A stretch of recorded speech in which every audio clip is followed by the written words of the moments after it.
All right, David. Now, you mentioned that some of your friends didn't go to university because they were making too much money in the betting and running shop, and that's you as well, isn't it? So, um, are you confident that you don't need a formal education now? I'm assuming not. Yes, the same for me. So I didn't go to university because of the exchanges and the in-running stuff kind of took off at the same time as I was due to go to university. So I was always relatively strong academically. Subsequently, I'd really regretted not going to university. I thought it was a massive missed opportunity and always wished I had. I did Purely from a social and experience point yeah, of I think view. so. Yeah. And also, in those bad moments, as the exchanges, in my opinion, were dying, or my ability to drive a living out of the exchanges was decreasing. Really regretted the opportunity cost, I guess, of going to university, and had some nice unconditional offers on the table as well at the time. Trying to find a bit of sense of self-worth, I guess, when I was starting to struggle with in play. I went and did a Open University law degree, so I don't think I'll have to rely on formal education. Well, so you've got anymore. that. You finished it. I got one module to do, so I hope I will complete that in the next 6 months, hopefully. So one remaining module, and then I'll receive that. But I don't think I'll have to rely on formal education, or I hope not. But I do regret not going to university when I was younger. So what was the catalyst to start DragonBet? There was a few things really, like speaking really honest, financially, right? So was struggling in play. The exchange liquidity was dying. I don't think I was the best in play player. I think there was several who were better. I was so financially was struggling a little bit. Personally, I was really fed up with the cyclical nature, the ups and downs, really getting fed up with that. And also just really wanted to build something a bit more tangible. Had my eldest boy, I think, was 4 or 5 at the time. And I was really conscious of him asking me what I do for a living, and playing a computer game, which was how I envisioned it at the time. It didn't seem like a great answer. So wanted to build something a bit more tangible, a bit more real. Look, DragonBet is a betting operator, right? We're not saving anyone's lives, but it has some substance. So yeah, that was the major catalyst. The desire to get out of in play. Really frustrated with the personal effect it has on you, the cyclical nature, being stuck on a hamster wheel, not gaining any skills, in a declining market, being a slave to the exchange liquidity, and also a requirement to be able to do something with a bit more substance. And I guess that's kind of what I started doing. The first step of that was the law degree. That gave me a bit of confidence that I could kind of perform quite well in something outside of betting horses, and yeah. So what's the reality of starting a bookmaking business? I assume DragonBet is a totally new entity from the on-course John Lovell existing business. So what's the reality been? It's been amazing. I loved it. Loved pretty much every second of it, especially relative to how much I disliked betting and running towards the end. The reality is my brother and I knew nothing about the online world or the business world. All we'd done is place bets and take bets all our lives. So even simple things like getting our heads around Microsoft Word, Microsoft PowerPoint, Excel, we didn't know any of that stuff. Still not great at it. But no, it's been great. We're nowhere near where we want to be as a business, as a leadership team and all of that stuff. But I think we've grown and learned very quickly in our short period, and I expect it will continue to grow and learn. Okay, so you weren't exactly green behind the gills. I mean, I had the pleasure of knowing your dad, John. Is a racecourse and betting shop bookmaker, and a very forward-thinking one, the first person to bring computerisation into the racecourse. So I'm assuming a lot of that background helped. Yeah, definitely. Yeah. That was amazing, right? I think horse racing and bookmaking generally lack innovation, and Dad wasn't that, right? He was opposite of that. He definitely tried things, whether it be the computerisation, whether it be the 2-in-1 exchange office, whatever it may be. He was always thinking outside the box. So yeah, hopeful that some of that has rubbed off. And how's it been working with your brother? Because you seem you're very close. Yeah, we're really close. People don't believe us when we say it, but we've never had a crossword, so we never once had a crossword. We're very different. We have entirely different skill sets. I mentioned at the start, James is very comfortable speaking in front of a camera. He's much better at the kind of customer facing stuff than I am. So he handles all of that side, and I'm quite happy working away in the background. But totally contrasting skill sets. James lets me get on with my thing. I let him get on with his. We both trust each other. It's a really happy relationship. Now, going back to the really early days, I mean, was there a moment when you realised, oh, Dad's a bookie, or was it something that was always there? You know, were you going racing when you were like tiny? Yeah, I don't think there was ever a moment where it dawned on me that Dad was a bookie. I remember, I suppose, my earliest memory of bookmaking and betting was kind of counting the coins out of the tray at the end of the day on the floor at home.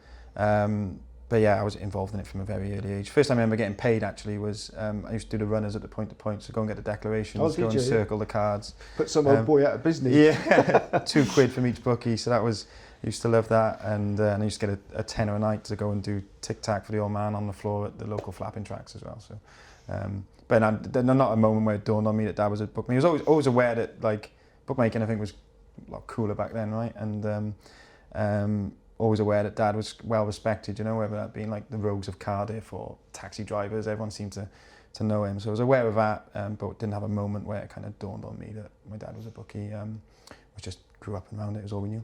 You're always very popular as a runner man. When you said they split the maiden, it was pouring rain, freezing cold. Yeah, some of the old boys used to let me write it on their card.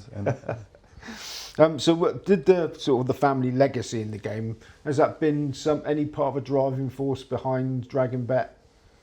I think it's really nice to have, we considered a long time whether we should be DragonBet or Lovell Bet. We ended up going with DragonBet. I think it's really nice to have a story. Look, our story's not the greatest in the world, but by any means, but I think it's nice to have heritage. I think it's nice to have a story. I think it's really important to our business that we're not trying to be Bet365, right? We want to be a family independent. So I think it's important that we retain that. How much of a driving force it's been, I'm not so sure, but I think it's an important part of our business, and I'm glad that we have that heritage. Okay, in the last 4 years, you've sort of built this business up while bringing up four young kids.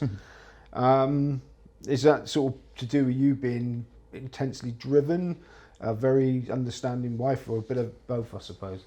I got an amazing, my wife's amazing.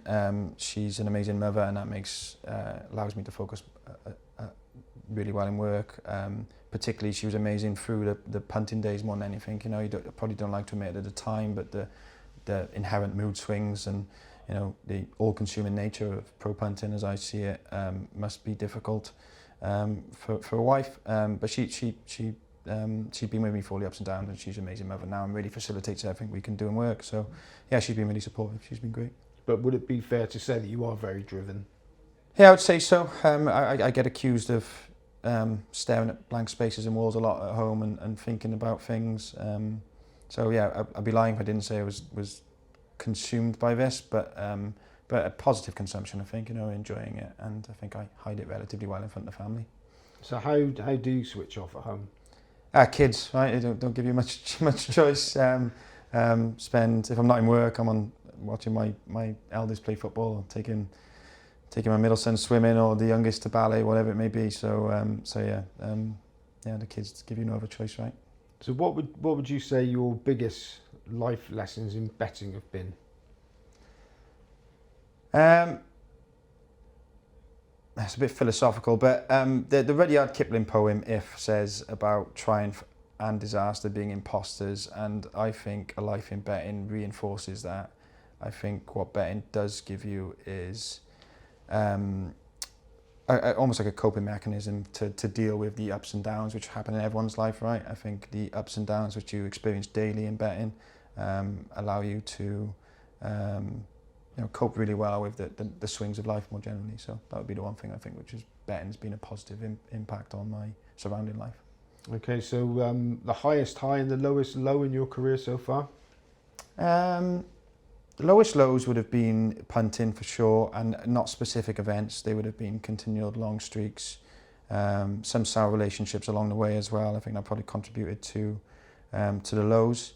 The highs, from a punting perspective, I think a lot of the pro punters you speak to probably echo this, that you don't get the high, you get relief when you have that big win. You just get that kind of sense of relief. So you don't get a high, I would say, from punting. From a DragonBet perspective, Okay, it's all been positive. I've really enjoyed it. We sponsored Cardiff City now. My brother and I are both Cardiff boys, so seeing our brand's name on the back of that shirt is a nice moment. So yeah, that would be the DragonBet one, I guess. But it's more about just the general day-to-day and the growth and being involved with really nice people. That's been the general positive, not specific moments. Okay, now you'll probably be pleased to hear nobody's got a bad word to say about you. And one of the things that they do say is that even though you're very ambitious, you like to bring people up with you. Would you agree with that? Yeah, I've been accused of that. I don't know how accurate that is. Been fortunate that a lot of my friends got involved in the in-play space and changed a lot of their lives. So just really happy about that. And they contribute backwards as well, right? It's not one-way traffic. So really happy with that. I think it's too early for DragonBet to have changed anyone's lives. You know, with the team we have, we're an amazing team. Some real bright bits of talent. Some people who've really helped us along the way and contributed from the early days. I hope that DragonBet will be a vehicle to, maybe change their lives over time. That's probably a bit of a grand statement and definitely premature. We still got plenty of work to do, but I hope DragonBet can be that for the main members of our team. Okay, and a lot of the reason that Ben sort of started doing these videos sort of back when we started them was people like to aspire to succeed.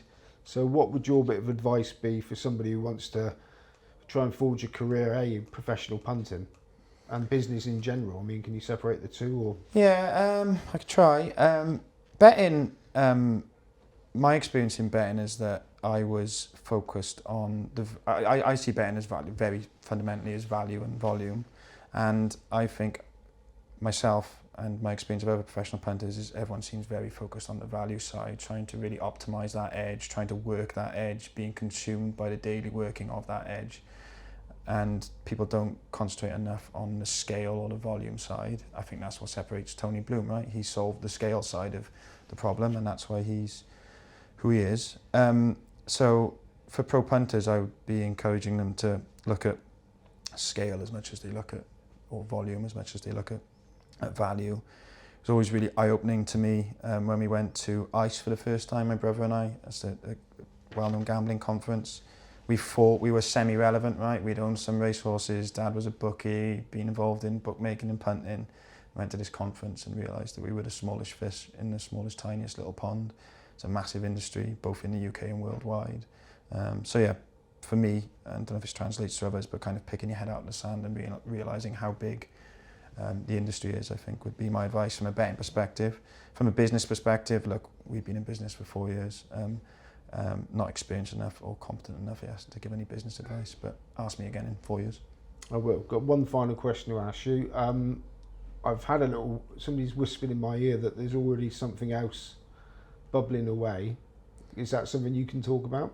Yeah, I refer to DragonBet as our kind of flagship, and it's our main consideration and bread and butter. But we have other projects. We have Dragon Sports, a sports media content site. We have 2 other brands. London Bet is one we jointly own, which I'm particularly excited about. But the one project which I'm really excited about, and we talked a lot today about in-play betting, is a product called Bet Glider. I have the view that in-play horse racing is delivered really badly from a bookmaker perspective to kind of serve a recreational customer base for many reasons, right?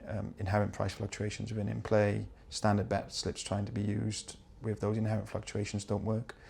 I think in-play horse racing should align with general consumer interest. It will definitely align with the tax regime, the new tax regime. I also have the view that horse racing generally lacks innovation, right? And that makes sense. Anyone who knows the industry will know that inherent costs within horse racing make it prohibitive to try and innovate on that product. That's why you don't see cash outs or bet builders. I know some of them have been released recently, but on horse racing as much as you do on other sports. So yeah, rambling around there, but I think there's a big opportunity in in-play horse racing.